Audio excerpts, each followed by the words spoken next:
আসসালামু আলাইকুম। এই সেই ঐতিহাসিক আমড়া গাছ।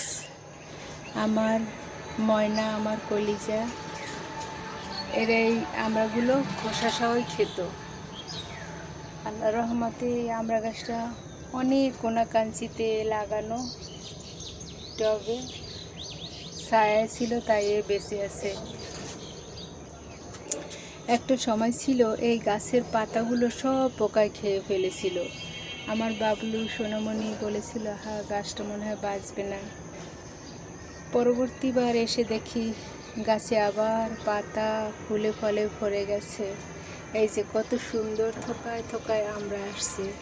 এখন মূলত আমরা শেষ সিজন বলা যায়, কিন্তু এই আমড়া গাছে সারা বছর আমড়া হবে। ওই যে আবার ফুল এসেছে, সারা বছর আমড়া হয়। আর এই আমড়ার একটা কাহিনী আছে। আমরা হসপিটালে ছিলাম, খুবই ক্ষুধার্ত ছিলাম।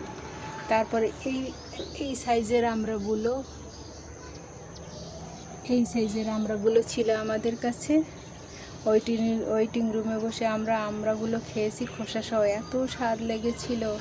বাসায় এসে আমড়াগুলো সুন্দর কেটে লবণ দিয়ে খাই, ওই রকম স্বাদ আর পাই না। আসলে ক্ষুধার রাজ্যে পৃথিবী গদ্যময় হয়ে যায়, সেরকমের অবস্থা আমাদের হয়েছিল।